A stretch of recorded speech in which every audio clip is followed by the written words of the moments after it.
Hi there everybody, and welcome to the finale of our Spindrift build here. I've been finishing up the model over the last couple of days. Our little control board got here from Tenant Controls sooner than I thought, so here she is all finished up, you guys. Everything went together really well. You can see we've got our little pulsing engine effect here, that kind of heartbeat effect from the control board, and that worked out really nice. If we look inside the cockpit here, you can see the back wall there pulses at the same rate in the cabin area. And we got all our nice little detail in the cockpit. The front end went together really good. Like I said, I spent all that time, planning and making sure everything on the interior was in there properly, and that made a big difference.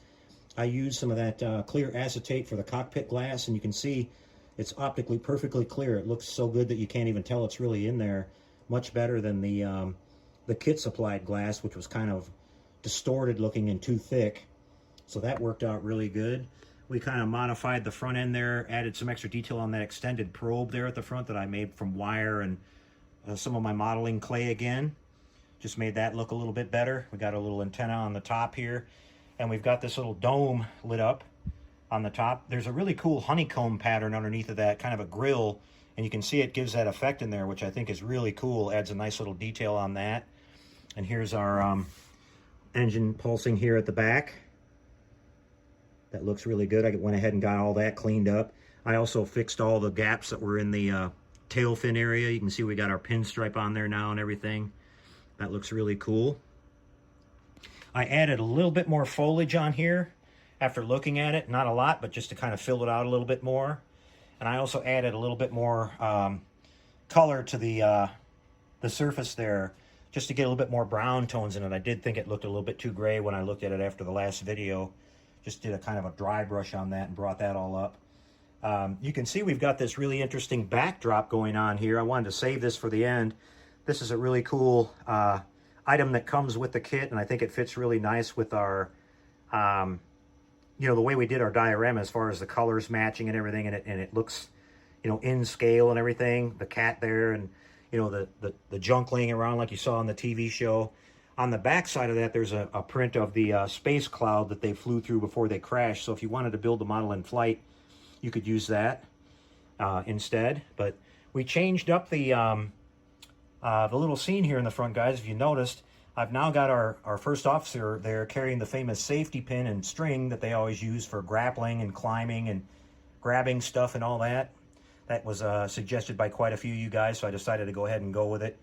Took the button out of there and built a little campfire instead, which I think looks more interesting and more fits the scene here of what, the interaction between the two characters, and gave it a little bit of animation as well, which I think is pretty nice. And we've got a little scratch-made steps and everything there. The model is completely set up now and running on a 9-volt battery, so it's completely freestanding. I had to add a power switch there in the back because of the campfire. I wasn't able to shut that off and on. So it's probably a good thing. We didn't want to have to touch the model every time we wanted to turn the power off and on either. So that's probably a good thing in the long run, because we can pick up the model right off the base, which I'll show you here.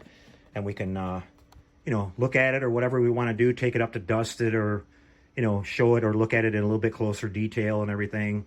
So that worked out really good. Nice little option to have. And you see you set it down on there and it makes the contacts and lights right back up. So everything went really good as far as the last part of the build. I had to go in here on this little bulkhead right here, and I had to shave down the very top of the bulkhead just a little bit to get the outer shell to seal all the way. It was just touching a little bit, so that took care of that. The worst part about the final part of the build here were these decals for the stripes. They were an absolute nightmare, you guys. I'm going to give you a heads up about that if you decide to build this kit. They were, I knew they were going to be problematic because of the, all the contours they have to conform to, and so we got a bunch of wrinkles in them, and I spent literally a couple of hours with my Solva set working one little section at a time. I would put a little bit of it on there and let it work, and then I would go in here with a wet paper towel and just keep tamping it down and tamping it down. And I had to do a little bit at a time, and we finally got it to lay down on there really good. And then once I got that, I sealed it all up. The other issue is that when you try to fold them over, like they're supposed to be, and come around the edges, they would crack. So they're really, really brittle. I didn't notice that problem on the smaller decals, but again, I didn't have to, you know, bend them or shape them at all. So I ran into the problem at the very end. But what I wound up doing to fix that is I mixed up some paint to match it, and I did some touch-ups here and there, and you really can't see it. But the Delta Ceram Coat craft paint in Drizzle Gray was an exact match for the gray on the stripes, and then the white I had to mix my own white there. It's like an off-white. It took me a while to get it just right because using regular white, it just looked like, you know, a chalk mark or something on there, way too bright. So I wound up putting a couple of drops of yellow into the white, and that brought it right around to where, I mean, I literally touched it up here and here and here, and you can't even see it. It's once I seal coated over the top of it with clear, it made it all blend right in. And also, the windows are not cut out. They're not even cut out with the die cut part of the decal. You just get a solid stripe here, and you don't get the, you know, the spot where the door. So you have to, you know, you have to trim the decal and cut that.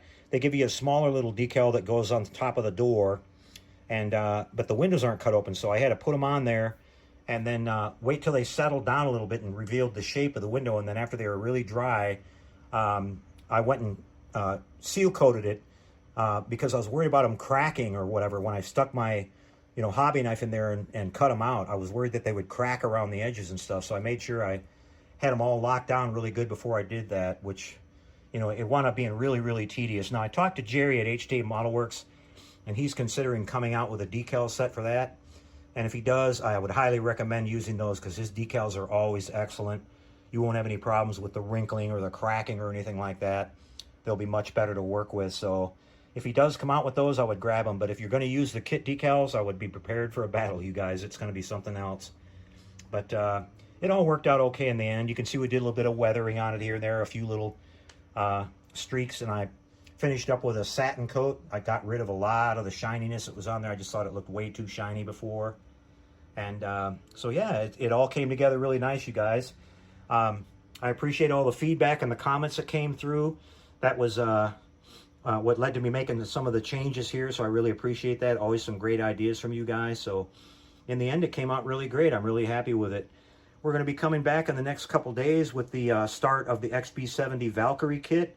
I'll probably start on that over the weekend. Don't know, you know, how long it's going to take to finish it, but we'll just take our time on that, and then we'll kind of decide what we're going to build after that. I'm going to be building quite a few more kits before we hit the spring and I go back to some commission modeling work. But yeah, I'm really happy with this. This and the Moonbus were both really fun little projects, and this is a great little kit for the money, you guys. I mean, for $30-something, yeah, it's not perfectly accurate, but it's, you know, it's really close, and it gives you a really fun representation of the Land of the Giants TV show, and I like the size of it and everything. My only gripe is I wish it would have included all the character figures, so you could have, you know, done something a little bit more than that, especially the two seated figures for the cockpit, because if you want to build it in flight, you're going to need those. But there are plenty of 1/64 scale figures out there if you decide you want to do that. So, but anyway, that's a wrap for this one, you guys.